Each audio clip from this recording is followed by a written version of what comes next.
अक्सर हमने अपने आसपास ऐसे बहुत से लोगों को देखा होगा जो दूसरों से कम हुनरमंद होते हैं। दूसरे लोगों के मुकाबले उनमें कम टैलेंट होता है, लेकिन फिर भी वो उन लोगों से ज्यादा कामयाब हो जाते हैं। तो ऐसा क्यों होता है? क्या उनकी किस्मत अच्छी थी या फिर ऊपर वाले ने उनका साथ दिया? इस चीज के पीछे क्या कारण हो सकता है, जरा सोचिए। इसके पीछे सबसे मुख्य कारण आलस्य होता है। जी हाँ, कामयाब होने के लिए सिर्फ हुनर नहीं चाहिए, उस काम को करने के लिए जोश और हिम्मत चाहिए। अगर आप में जोश और हिम्मत की जगह पर आलस्य है तो आप में कितना भी हुनर हो, वो हुनर किसी काम का नहीं रह जाता। जैसे दीमक एक पेड़ को अंदर से खोखला कर देती है। बाहर से तो पेड़ वैसे का वैसा दिखता है, लेकिन अंदर से वो पेड़ खोखला हो चुका होता है। उसी तरह आलस्य आदमी को अंदर से खोखला बना देता है। उसका जोश, उसकी स्फूर्ति अंदर से मर चुकी होती है। चाहे बाहर से वो आदमी स्वस्थ नजर आए, लेकिन अंदर से आलस्य ने उस दीमक की तरह उस आदमी के शरीर को अंदर से खोखला कर दिया होता है। आज की जो कहानी मैं आपको सुनाने वाला हूँ, उसमें आपको आलस्य के कुछ मुख्य कारण पता चलेंगे और साथ ही आपको आलस्य को हटाने के लिए कुछ यौगिक उपाय बताए जाएंगे। इससे पहले कि आप इस कहानी में खो जाएं, इस चैनल को सब्सक्राइब जरूर कर लें। तो चलिए कहानी शुरू करते हैं। एक बार की बात है, एक आलसी आदमी बुद्ध के पास आकर कहता है कि हे बुद्ध, मैं अपने आप से बहुत परेशान हूँ। मैं बहुत ही आलसी आदमी हूँ, इसीलिए सब लोग मुझे ताने देते रहते हैं। क्या आपके पास कोई ऐसा मार्ग है जिससे मेरा आलस्य दूर हो सके? ये सुनकर बुद्ध ने कहा कि तुम्हें कैसे पता कि तुम आलसी आदमी हो? इस बात का उत्तर देते हुए वो आदमी बोला कि हे बुद्ध, सब लोग मुझसे कहते रहते हैं कि तू बहुत आलसी आदमी है, तुझसे कोई काम ठीक से नहीं होता, तू हर काम को टालता रहता है और भी ना जाने क्या क्या बातें कहते रहते हैं। यहाँ तक कि मेरे परिवार के लोग भी मुझे आलसी आदमी कहकर पुकारते हैं। ये सुनकर बुद्ध उस आदमी से पूछते हैं कि तुम्हारे पास आलसी होने का कोई प्रमाण है? क्या तुम ये सिद्ध कर सकते हो कि तुम एक आलसी आदमी हो?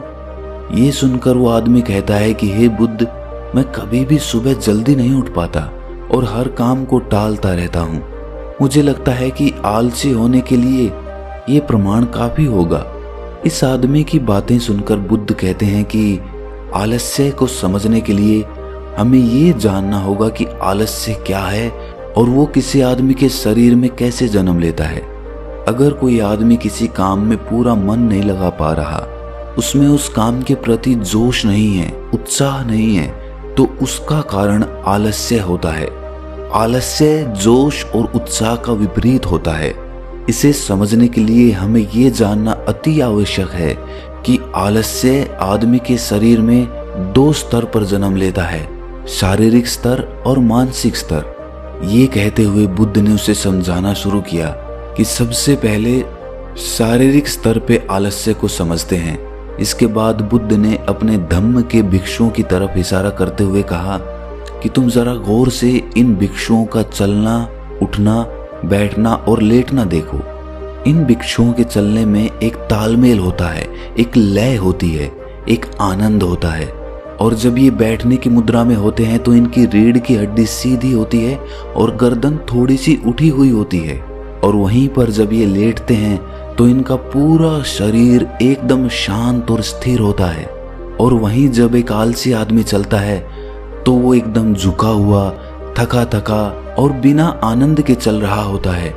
याद रखो, 70% आलस्य हमारे उठने, बैठने, चलने और लेटने से तय होता है। अगर हम अपनी इन अवस्थाओं को समझ लेते हैं और होशपूर्वक चलने, उठने और बैठने का अभ्यास करते हैं, प्रयत्न करते हैं, तो हमारा 70% आलस्य दूर हो जाता है। शारीरिक स्तर पर आलस्य का दूसरा मुख्य कारण होता है सही नींद ना लेना। अक्सर हमें पता ही नहीं होता कि हमें कितनी देर सोना है। याद रखो, एक मानव शरीर को सीमित समय की नींद लेनी चाहिए। अगर वो सीमित समय से ज्यादा नींद लेता है तो भी वो आलस्य का शिकार होगा, और अगर वो सीमित समय से कम नींद लेता है तो वो आलस्य का शिकार होता ही है। ये सुनकर वो आदमी बोला कि हे बुद्ध, एक मानव शरीर को कितनी नींद लेनी चाहिए?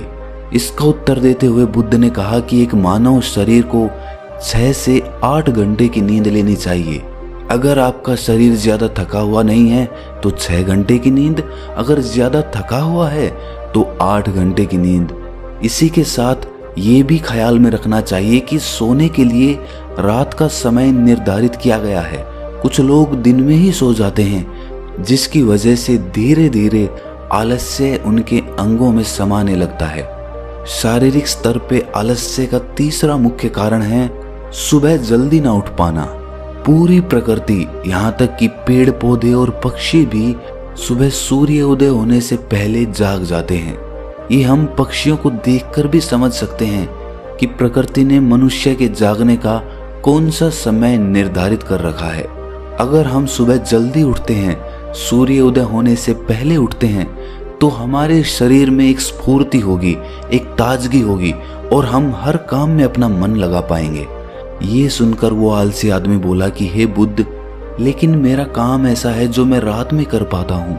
इसी वजह से मैं रात में सही समय पर नहीं सो पाता और सुबह जल्दी नहीं उठ पाता। तो जिन लोगों का काम रात में होता है वो सुबह कैसे जल्दी उठ पाएंगे? ये सुनकर बुद्ध कुछ सोच विचार करते हैं और उसके बाद कहना शुरू करते हैं कि जिन लोगों का काम रात में होता है उन्हें अपना काम पूरा मन लगाकर करना चाहिए, और यदि ऐसे लोग रात में काम करके दिन में भी सोते हैं और सीमित समय की नींद लेते हैं तो वे भी आलस्य से बच सकते हैं। लेकिन रात में जितनी गहरी नींद आती है उतनी गहरी नींद दिन में नहीं आ पाती, क्योंकि दिन में शोर शराबा ज्यादा होता है जिससे आदमी गहरी निद्रा में नहीं जा पाता। इसीलिए जो आदमी दिन में सोता है उसे कुछ ऐसी व्यवस्था करनी चाहिए जिससे बाहर का शोर शराबा उसकी नींद में बाधा ना बन सके। इसके लिए वो अपने कानों में रुई वगैरह ठूंस सकता है जिससे बाहर की आवाज उसके कानों में ना पड़े और वो गहरी निद्रा ले पाए। शारीरिक स्तर पे आलस्य का अगला मुख्य कारण होता है भोजन। सही समय पर और सही भोजन करना शरीर के लिए अति आवश्यक होता है। कुछ लोग ऐसा भोजन करते हैं जिसमें कोई जान ही नहीं होती। अब आप ही सोचिए, जिस खाने में जान ही नहीं है, जिस खाने में ऊर्जा ही नहीं है, वो खाना आपके शरीर को ऊर्जा कैसे दे सकता है? और अगर इंसान ऐसा खाना खाएगा तो उसका शरीर किसी भी काम को करने में प्रतिरोध करेगा ही। अक्सर गलत समय पर उल्टा सीधा भोजन करने से आदमी का मोटापा बढ़ता चला जाता है और एक पतले इंसान के मुकाबले एक भारी शरीर वाले इंसान के शरीर में ज्यादा आलस्य पाने की संभावना हो जाती है। इसीलिए ऐसा भोजन करो जो प्रकृति से सीधा प्राप्त हो रहा हो, जिसमें कुछ ऊर्जा हो। ये सुनकर उस आदमी ने कहा कि हे बुद्ध, शारीरिक स्तर पे तो आलस्य को मैं समझ गया हूँ, लेकिन मानसिक स्तर पे आलस्य क्या होता है? इसका उत्तर देते हुए बुद्ध कहते हैं कि इंसान को अपने जीवन में बहुत सारी नाकामयाबी मिलती है।